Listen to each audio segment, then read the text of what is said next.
Om Swastiastu. Om Swastiastu. Selamat siang teman-teman semua dimanapun Anda berada. Hari ini senang sekali kita bisa berkumpul di sini bersama 3 tokoh inspiratif, tentunya untuk sharing inspirasi bersama teman-teman semua dalam acara yang sangat luar biasa. Ini adalah charity event, rangkaian dalam konser Amal Pramusti Bali. Dan tentunya di momen yang sangat spesial ini sudah ada 3 narasumber, tokoh-tokoh Bali yang sangat inspiratif akan berbagi bersama kita mengenai keadaan situasi pandemi kita saat ini di Bali. Dan tentunya yang pertama kita punya narasumber ada Bapak Kade Aryase. Om Swastiastu. Selamat siang Bapak. Kenapa gatra becek? Becek. Luar biasa. Pak Kade Niki merupakan pencinta seni, penggiat seni dan juga penggiat sosial nih. Luar biasa. Dan yang kedua kita punya narasumber yang juga tidak kalah inspiratif, yaitu ada Bapak Nyoman Arjawo SSN, sarjana seni yang juga merupakan seniman Bali.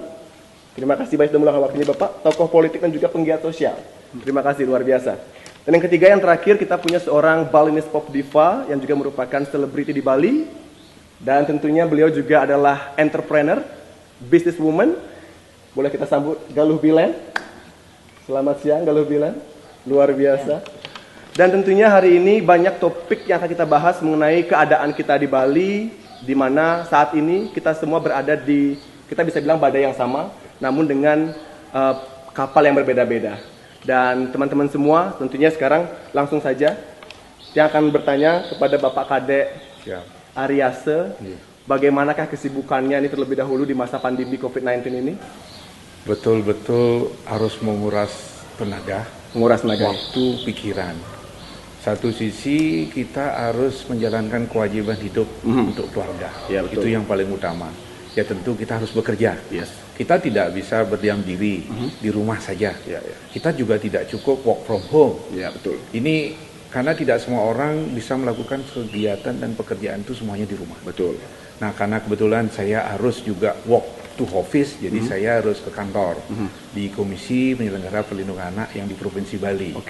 Tapi selain itu, saya juga harus bertanggung jawab untuk tetap mempertahankan dan menjaga keberadaan perusahaan keluarga berupa usaha kecil, ya berupa galeri, arshop yang namanya disebut galeri Alon atau arshop Tut Alon, dan ini kita harus jaga. Jangan sampai gara-gara pandemi ini arshop ini kita tinggalkan, kita abaikan, kita tidak rawat. Nah ini menjadi tantangan tersendiri. Karyawan kita juga tidak mungkin kita rumahkan, apalagi di PHK. Karena gimana pun juga karyawan yang sudah kita ajak puluhan tahun, apakah kita biarkan mereka melarat hidupnya di rumah? Gak mungkin.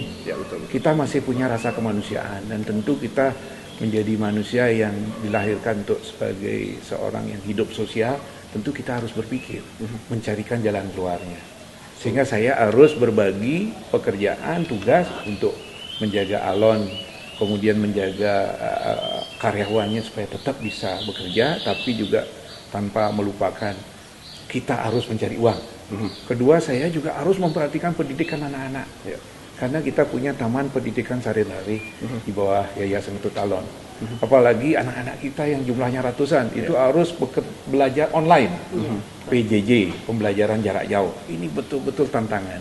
Bagaimana kita mengedukasi orang tua, harus punya waktu, kemudian harus memberikan perhatian, jangan sampai juga melupakan pekerjaan. Nah ini yang menjadi tantangan. Belum lagi tantangannya ada anak-anak kita yang orang tuanya berkebutuhan khusus. Orang tuanya tunanetra, dan orang tuanya juga difabel. Kemudian orang tuanya kurang mampu, bahkan miskin juga. Sehingga ada salah satu anak didik kami itu nggak punya HP keluarganya. Nah gimana kita menyikapi? Karena mereka punya hak pendidikan yang sama. Dan ini menjadi tantangan. Dan di perjalanan kita menghadap tantangan yang berat, mereka kesulitan untuk membayar uang iuran setiap bulannya. Karena kita sekolah atau taman pendidikan swasta yang tidak dibayar oleh pemerintah seluruhnya untuk terutama gaji atau honor tenaga pendidik, guru-guru kita dan karyawan kita yang lain. Dan ini menjadi tantangan tambah berat. Sehingga banyak mereka punya tunggakan, mereka bilang nggak mampu, bahkan ada yang mereka bilang izin mau berhenti. Nggak mungkin kita biarkan. Kita harus mencari solusi. Ya betul sekali. Nah belum lagi kita harus punya kegiatan, karena kebetulan saya perjuru adat, jadi harus ngurusin Satgas COVID-19. Jadi Satgas Gotong Royong ini tantangan. Gimana penerapan masker, kemudian kewajiban-kewajiban yang lain menjaga jangan sampai pandemi ini sampai mengalami penyebaran di desa adat Mas. sampai kami harus melakukan sidak, kemudian pemantauan, sampai saya harus membuat spanduk baliho untuk mensosialisasikan sono wajib masker. Terakhir saya sampai harus berjuang keras untuk membuat namanya vlog, video blog untuk mensosialisasikan tentang keberadaan Satgas Gotong Royong Desa Adat Mas yang sekarang lagi dilombakan. Dan mudah-mudahan vlog ini nanti bisa masuk 10 besar, kemudian kita harus perkenalkan seluruh masyarakat untuk di like sehingga bisa mendukung, harapannya dapat bonus juara. Tapi kalaupun tidak juara, yang penting kita sudah berkarya nyata karena ini adalah dalam rangka bulan Bung Karno. Yang salah satu hal penting dalam konsep mencegah pandemi ini menjadi permasalahan mental, permasalahan psikologis, kemudian menurunkan kualitas hidup masyarakat karena tertekan dengan berbagai dampak. Kita harus membangun semangat gotong royong. Ya, Itu film saya untuk vlog. Kemudian yang terakhir baru kemarin saya upload. Saya membuat film kecil. Itu saya ikutkan di lomba bulan Bung Karno juga, yaitu tentang pemberdayaan dan pemanfaatan pekarangan. Jadi saya buat film itu. Kebetulan kita punya halaman di Galeri Alon, kemudian di Taman Pendidik ini cukup luas. Jadi tanah-tanah yang dulu kita pakai taman, kita robak menjadi tanaman atau kebun hortikultura. Itu saya ajak karyawan, karena nggak mungkin kita rumahkan semua karyawan, tukang-tukang kita ajak. Jadi kita berikan uang, kita berikan makan, nanti kalau hasilnya ada, kita bagi lagi. Harapannya, itulah sebenarnya yang kita ingin sebarkan, kita ingin bangun. Tidak hanya pada saat pengusaha itu untung, kemudian berjalan dengan baik, kita manfaatkan tenaga karyawan, tenaga staf kita. Tapi manakala mengalami pandemi dan mengalami kesulitan, kita buang karyawan, staf kita, tapi kita hanya memikirkan diri kita sendiri. Ini yang perlu menjadi perhatian pemerintah. Bagaimana pengusaha yang mereka sudah untung, mereka sudah menikmati rezeki, menikmati hidup lebih baik, jangan sampai melupakan karyawan atau masyarakat yang mengalami dampak pandemi secara langsung atau tidak langsung. Apalagi merumahkan mereka tanpa bekal, mem-PHK mereka tanpa rasa kemanusiaan. Di mana letak rasa syukur kita? Ini yang menjadi keprihatinan saya pribadi maupun sebagai penggiat pelindungan anak. Jangan sampai akibat orang tuanya mengalami dampak mereka di PHK atau dirumahkan sehingga mereka tidak punya pendapatan ekonomi lagi, sehingga anak-anaknya jangan-jangan tidak sekolah lagi atau tidak mendapatkan perhatian pendidikan.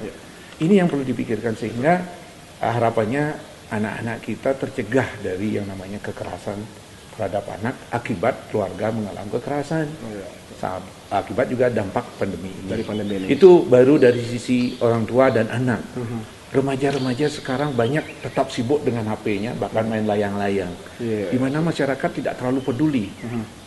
Di mana orang tua juga mikirkan bagaimana cari uang sendiri. Pada anak-anaknya juga mereka tidak jelas apakah mereka betul-betul sudah PJJ, pembelajaran jarak jauh sesuai dengan apa yang sudah disyaratkan. Apalagi sekarang ini ke depan 1 bulan ini libur. Dan tidak ada pembelajaran sifatnya wajib dari sekolah karena dianggap libur. Gimana sekarang peran orang tua, keluarga, masyarakat, tokoh-tokoh masyarakat, pejabat dari tingkat banyak, desa adat, kemudian pemerintahan desa dinas, camat, dan pemerintah kabupaten kota perlu memikirkan ini. Harusnya menyiapkan wadah yang satu kreatif, positif, produktif, bila perlu memberikan hasil. Kita tidak bisa tergantung dari program pemerintah pusat yang namanya apa? Kartu prakerja, kemudian bantuan BLT, apalagi sekarang semua berorientasi pada bantuan sembako aja. Memberikan makan itu tidak menyelesaikan masalah. Itu jangka pendek. Jadi sekali lagi kami berharap semua pihak yang memiliki kemampuan lebih, kemudian memiliki sosial ekonomi lebih, kemudian memiliki waktu dan tenaga yang lebih, mari kita wujudkan bulan Bung Karno dengan betul-betul mengimplementasikan gotong royong sebagai jati diri kita sebagai orang Bali, kita sebagai warga masyarakat, dan sebagai bangsa. Luar biasa. Jadi walaupun semua segmen terkena dampak dari pandemi ini, tetap kita harus saling merangkul, nggih. Betul. Bersama-sama, jika kita yakin dan percaya, pasti kita bisa melewati Pasti badai bisa. ini. Pasti bisa. Karena dasar utama adalah satu, ada niat, kemudian ada tekad, kemudian ada usaha, ketiga ada komitmen dan konsisten, yang kelima bertanggung jawab. Ada 5. itu kan nilai-nilai Pancasila semua. Luar biasa. Jadi itu kita tidak cukup ngomongkan Pancasila, apalagi Juni ini adalah hari kelahir Pancasila. Kemudian juga tokoh besar kita Bapak Presiden ulang tahun. Kemudian juga banyak tokoh-tokoh besar lahir di bulan Juni ini. Harusnya kita menghargai mereka dengan karya nyata. Jadi inilah momen Betul, momen untuk berkarya nyata. Tidak cukup wacana aja, tidak cukup dengan ngobrol-ngobrol di posko, kemudian kita ngomongin posko gotong royong, tapi implementasinya. Lebih bagus kita melakukan sesuatu yang kecil daripada kita hanya nge-share di medsos sesuatu yang tidak jelas. Iya, benar. Satu tindakan atau action jauh lebih baik daripada 100 planning saja nggih. Betul. Terima kasih Pak Kadek Aryasa, luar biasa. Kita melangkah dulu ke Bapak Nyoman Arjawo SSN. Ini juga tokoh seni yang sangat menginspirasi dan juga tokoh politik menyikapi pandemi ini dari seorang seniman Bali. Pasti juga menerima dampak yang sangat kuat nggih. Apalagi kita tidak boleh ada keramaian, event tidak ada. Bagaimana kita menyikapinya? Ya, terima kasih waktunya. Kita melihat dari bulan Maret pandemi COVID-19, virus corona ini menyebar, sekarang lagi memuncak justru. Nah, di mana peran pemerintah, baik itu membentuk satgas di tingkat pusat, dari tingkat provinsi, kabupaten, desa maupun di desa adat sendiri, itu memang dibentengkan karena di Bali itu desa adat itu sangat fleksibel ataupun sangat berperan untuk garda terdepan untuk mencegah ataupun mengayomi masyarakat, mengidentifikasi masyarakat ataupun bertindak sekaligus. Intinya pemerintah sudah berusaha maksimal dari berbagai kalangan masyarakat juga sudah. Nah, tapi dampak terhadap kami sebagai pelaku seni, baik kayaknya sebagai seorang artis, penyanyi dan lain sebagainya, saya juga sebagai penari, teman-teman penari semua hampir selama 2-3 bulan ini tidak ada job menari. Nah, kalau mereka tergantung dengan job menarinya, apa bisa untuk memenuhi kebutuhan hidup dari keluarganya sendiri, dan kebutuhannya sendiri juga sudah susah untuk dipenuhi karena memang benar-benar tidak bisa berkutik. Tetapi kebetulan kami selaku banyak punya kegiatan baik sebagai pelukis, pematung, desainer, bisa juga sedikit sebagai konsultan izin dan lain sebagainya. Nah, kami bisa bernafas karena selain memang kami harus keluar, mengurangi keluar, tapi pekerjaan kami itu bisa lakukan dengan di rumah ataupun lewat IT, ilmu teknologi. Nah, di sini sisi positif daripada ilmu teknologi itu kita manfaatkan baik untuk bekerja, mencari ilmu, menimpa ilmu. Nah, juga ada dampak yang negatif. Nah, salah penggunaan ataupun dari adik-adik kita, masih siswa. Nah, mungkin hal yang tidak pantas itu diunggah ataupun diupload. Nah, itu juga efek daripada negatif. Nah, itulah pintar-pintarnya kita memanfaatkan teknologi untuk baik itu kemampuan ilmu kita sendiri, SDM, juga intelektual kita, begitu juga untuk penerapan di masyarakat. Nah, ilmu teknologi itu sangat penting. Siapa yang menguasai ilmu teknologi ke depan, dialah akan menguasai daripada perekonomian itu sendiri. Kita harus maklumi karena sama seperti halnya yang dilakukan oleh Gojek, Grab dan lain sebagainya itu kan, itu mengalahkan perusahaan BUMN yang besar kayak Garuda dan sebagainya gitu. Itu sampai asetnya sekian puluh triliun gitu. Nah, karena itu menggunakan semua ilmu dan teknologi, berbasis ilmu dan teknologi yang tepat guna, tepat sasaran, dan itu memang bisa efisiensi terhadap perilaku masyarakat. Tidak harus mesti kita belanja beli apa itu harus turun ke lapangan, harus kita bawa sepeda motor dan sebagainya. Itu udah dengan IT ataupun dengan memanggil GoFood sekarang, mungkin itu lagi trennya. Itu juga mengefisiensi daripada waktu kita untuk bepergian, mengurangi waktu keluar rumah juga. Nah, untuk para seniman-seniman kita sekarang itu sangat benar-benar terpukul terhadap pandemi seperti ini. Tetapi kita tidak berkecil hati, banyak masih sekarang masyarakat kita yang punya dagangan, baik itu jualan apem dengan online, jajan dengan online, sayur, daging, pepes dan sebagainya. Nah, itu juga peluang bisnis. Tapi maaf, ini sekarang kita baru dari masyarakat kami kebetulan ketua Sabo Desa Adat Buruan, hampir 80% itu udah dirumahkan. Yang bekerja baik di hotel, apalagi di pesiar, udah nggak bisa berangkat lagi gitu. Yang bekerja di instansi-instansi non pemerintahan, kalau masih PNS, justru PNS juga ada yang piket juga sekarang, tidak full. Nah, dari kehidupan mereka kami pandu mulai geliat-geliat, mulai bertani, bercocok tanam seperti yang disampaikan oleh Pak Kade Aryaso itu, bercocok tanam, mulai dah memelihara itik, ayam. Nah, mulai mereka geluti dan mulai berjualan kecil-kecilan sebagainya. Nah, sekarang lagi menjamurnya masyarakat itu meningkatkan atau menghidupkan ekonomi kerakyaan UMKM. Nah, ini salah satu yang dicanangkan oleh pemerintah, baik itu pemerintah kabupaten, provinsi. Nah, biar nuansa ekonomi itu berjalan dengan lancar, berjalan dengan maksimal. Nah, UMKM itu yang berperan, tidak serta-merta pemerintah itu memberikan izin, toko-toko jejaring itu akan membunuh karakter daripada pasar-pasar tradisional, di mana kalau toko jejaring itu kita bebas, itu bisa negara itu liberal, ataupun masyarakat si pengusaha besar itu kan menguasai ekonomi, nanti tinggal membalikkan telapak tangan untuk jual apa, semua disediakan di sana. Harga dia tinggal mainkan, tinggal membalikkan telapak tangan, kita udah tidak ada gini yang diharapkan lagi, ataupun stoknya, ataupun yang menjual di masyarakat pasar tradisional udah tidak ada, mereka lah penguasa pasar itu sendiri. Nah, mari kita bersama-sama, seperti idenya Pak Kade Aryaso, dan beliau punya kakak seorang dokter, nah mulai menerapkan ekonomi jejaring. Masa mereka bisa, kita nggak bisa? Ya, betul. Kalau bukan kita, siapa lagi? Kalau bukan sarang, kapan lagi? Nah, betul sekali. Terima kasih. Pak Arjawo luar biasa. Jadi memang kita harus bijaksana nggih, menggunakan sosial media, mengapresiasi usaha-usaha kecil yang sedang tumbuh saat ini, yang sedang kita bilang survive lah, lagi berjuang dengan keadaan ini.